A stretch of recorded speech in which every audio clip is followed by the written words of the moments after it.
But here's the problem, because if somebody threatens you with a winding up petition, you have to take it seriously. This video is for people at the top of businesses, companies, LLPs, who have found themselves threatened with a winding up petition.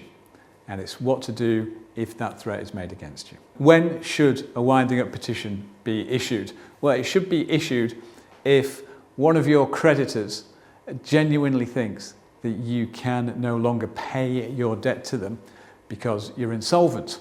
Now, if that's the case, then I feel for you, because that's a very bad situation to be in. What happens quite a lot, and possibly is happening more often than it used to, is people are using the threat of winding up petitions as a way of calling in debts when really they shouldn't be doing. A winding up petition should only be issued in a case of genuine insolvency. And it's designed for creditors to protect themselves, but it should only be issued in cases of genuine insolvency.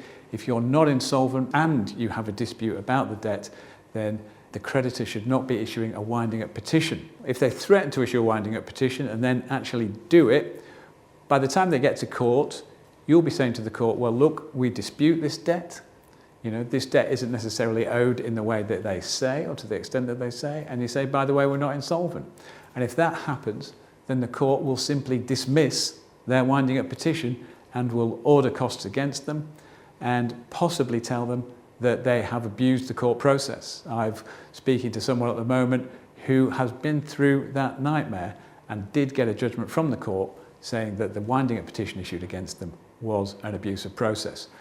But here's the problem, because if somebody threatens you with a winding up petition, you have to take it seriously, even if you've got obvious grounds to dispute the debt, even if you're not insolvent.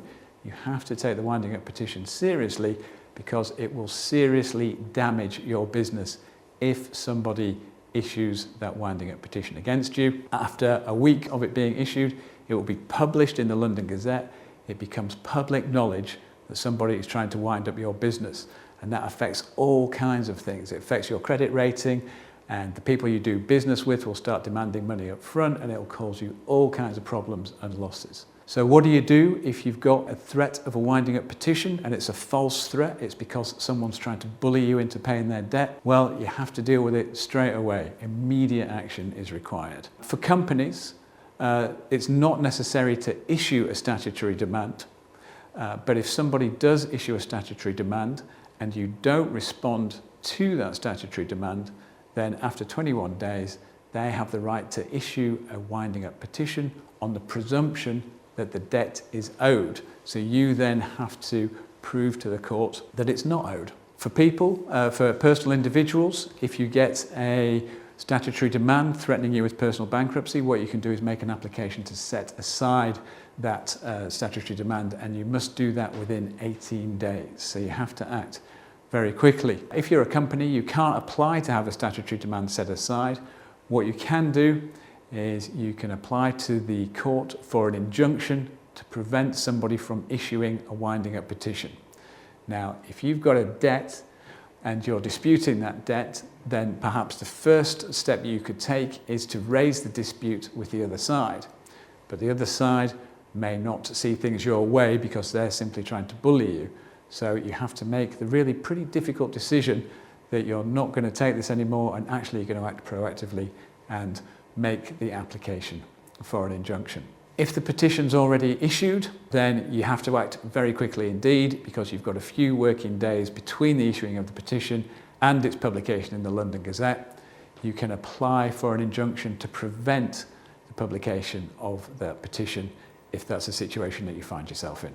So being threatened with a winding up petition, it's pretty nasty, it's pretty underhand tactic. It's not what winding up petitions are designed for. The logic is if they follow their winding up petition through to court, the creditor will probably end up with a costs order against them and censure from the judge. However, the effect of a winding up petition is so extreme, and you have to take action before it gets too far.